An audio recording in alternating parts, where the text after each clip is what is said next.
Why humans are the only species that can literally laugh themselves to death. What if the thing that makes you feel most alive could actually kill you? Not a disease. Not a weapon. Not a fall or a crash or a poison. Just laughter.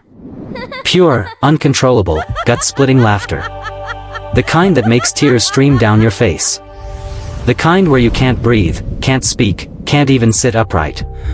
What if in that exact moment, your body was walking a razor's edge between joy and catastrophe? And here's the thing that should stop you cold: it has happened. People have laughed so hard that their hearts stopped. Their lungs collapsed. Their brains were starved of oxygen mid-giggle. And scientists have spent decades trying to figure out why humans, and apparently only humans, are wired this way. So buckle up, because by the end of this video, you are going to look at your own laughter completely differently. You're going to understand the insane chain reaction happening inside your body every single time something cracks you up. And you're going to find out exactly what it would take for a joke, just a joke, to be the last thing you ever hear. Stay with me. Because the first thing we need to talk about is something your brain does the moment something funny happens, and it's absolutely nothing like what you were taught in school.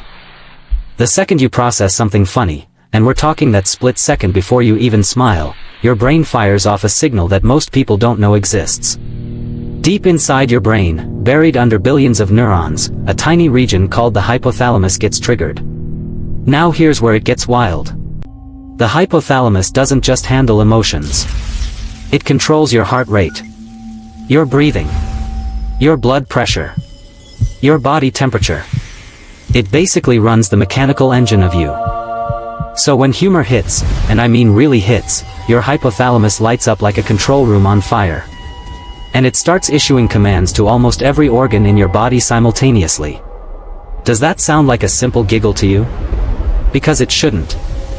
Let's slow this down and watch it happen in real time. Stage 1 begins before you even open your mouth. The moment your brain registers something as funny, your frontal lobe, the thinking, judging, decision-making part at the very front of your skull, kicks into overdrive. It's processing the joke, the timing, the absurdity, the contrast between what you expected and what actually happened. That gap, that surprise, is what humor is made of. And your frontal lobe eats it up. At the same time, your limbic system, the ancient emotional core of your brain, sends out a flood of dopamine. You know dopamine. It's the same chemical released when you eat your favorite food, when you fall in love, when you win something. And now it's surging through your brain because of a punchline. Can you picture it? Millions of neurons lighting up in sequence, like a wave of electricity crashing through your brain tissue. The dopamine hits your reward pathways. Your mood shifts. Your guard drops. And your body begins to prepare for something it considers a full physical event. Because laughter isn't just a sound you make. It's a full body storm. Here's where it starts to get dangerous, and most people never even think about this. The moment you actually start laughing, your diaphragm goes haywire. The diaphragm is that thick dome-shaped muscle sitting right below your lungs. Normally it contracts and relaxes in a smooth, rhythmic pattern, pulling air in, pushing air out, over and over, all day long, without you ever thinking about it. It's one of the most reliable muscles in your body. But when laughter hits, your diaphragm gets hijacked. Instead of smooth contractions, it starts spasming. Rapid, involuntary, chaotic jerks that force air out of your lungs in short, sharp bursts. That staccato sound, ha, ha, ha, that's not you choosing to make that noise. That's your diaphragm physically losing control. Now think about what that means for your lungs. They're being squeezed in irregular intervals. Air is being expelled faster than it's being brought in. And here's the part that should make you a little nervous: while you're laughing hard, you are not breathing normally. You are not getting a steady supply of oxygen. But don't worry. Not yet. Because your body has backup systems. And it's about to deploy all of them at once. The moment your oxygen levels start to dip, even slightly, your brainstem sends out a red alert. Your heart rate jumps. Your blood vessels dilate. Your face gets red and flushed because blood is being redirected toward your skin to dump heat, because laughing is physically intense and your body is generating heat like a machine running at full speed. Your abs are clenching. Your chest muscles are contracting. Your face muscles are firing in complex sequences. Your vocal cords are vibrating. Your tear ducts are being stimulated by pressure changes around your eyes. That's why you cry when you laugh hard. It's not emotion, it's hydraulics. And somewhere in the middle of all this chaos, your blood pressure is spiking. Not a little. Significantly. Some studies have shown that intense laughter can push blood pressure up to levels comparable to moderate exercise. Your heart is pounding. Your arteries are under pressure. And your body is essentially treating your laugh like a sprint. Now here's the question you should be asking. What happens if your body can't handle that sprint? Let's talk about the real cases. There's a documented medical phenomenon called gelastic syncope. That's a medical term for fainting caused by laughter. It happens when the sudden drop in blood pressure, triggered by intense laughing, is too much for your cardiovascular system to handle. The blood can't reach your brain fast enough. And you pass out. Mid-laugh. Gone. But that's just fainting. Let's go deeper. Because the cases that truly shocked researchers involve something happening in a very specific part of your heart. When your body goes through a sudden, intense physical event, like a spike of emotion, or a burst of uncontrolled muscle activity, it can sometimes trigger what's called a vagal response. Your vagus nerve, which runs all the way from your brainstem down through your chest and abdomen, can get overstimulated.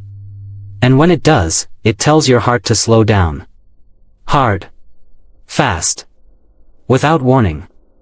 In people with healthy hearts, this is uncomfortable but manageable. But in people with underlying heart conditions, blockages, arrhythmias, weakened valves, that sudden signal from the vagus nerve can throw the heart into a dangerous rhythm. One that the body can't correct on its own. There are documented cases, real, medically verified cases, where people died during or immediately after a fit of intense laughter. Their heart simply couldn't handle the storm. But wait. Because the most shocking part of this story isn't the heart. It's the brain. There's a condition called a subdural hematoma, a bleed between the brain and the skull. And one of its known but rarely discussed triggers. Violent, sustained coughing or laughing. When you laugh so hard that your diaphragm is slamming against your lungs in rapid succession, the pressure changes inside your chest can radiate upward through your blood vessels into your skull. The veins that bridge the surface of your brain to the inner lining of your skull, called bridging veins, can tear. Not from a hit. Not from a fall. From laughing. And as blood slowly pools in that space between your brain and your skull, the pressure builds. If it goes undetected, it presses down on the brain tissue. The person feels confused. Drowsy. Their headache doesn't go away. And if it gets bad enough. You want to know something? There are medical journals that document exactly this. People who laughed too hard, went to sleep, and didn't wake up.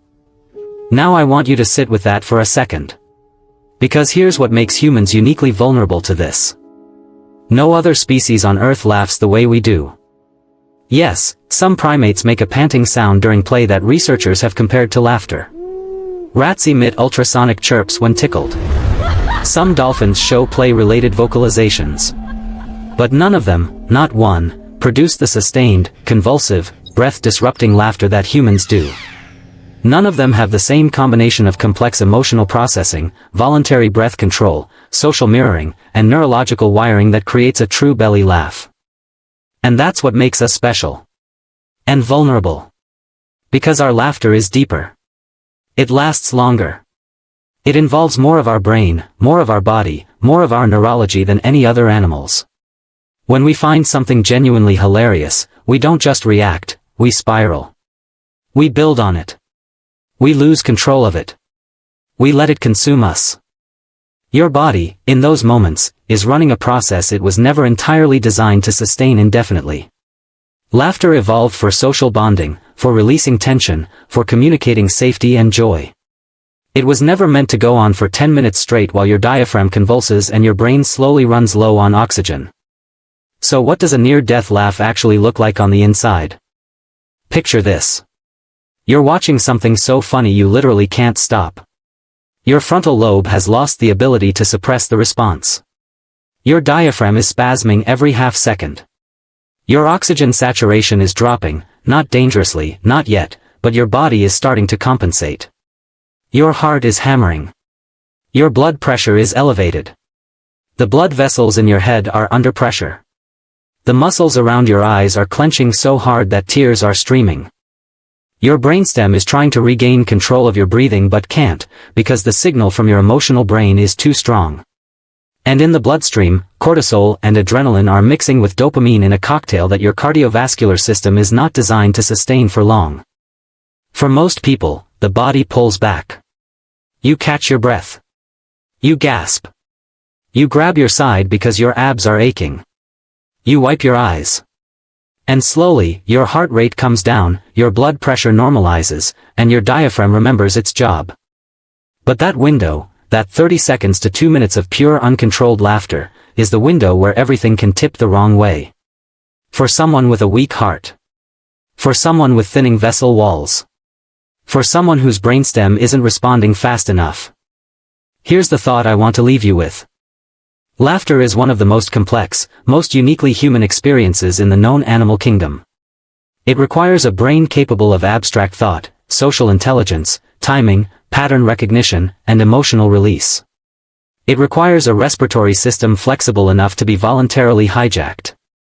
It requires a cardiovascular system strong enough to handle the surge, and hopefully, sturdy enough to survive it.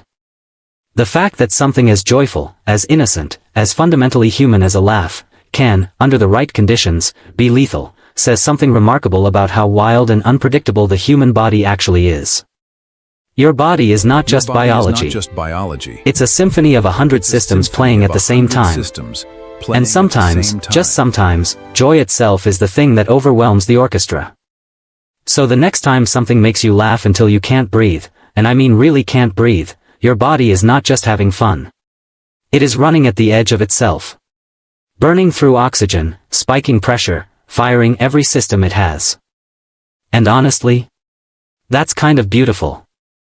If you made it this far, you already know you love this kind of content, so hit that subscribe button right now, because we go this deep every single week. Drop a comment below telling me the funniest thing that ever made you completely lose control. I want to know if any of you came close to the edge. And share this with someone who laughs too hard.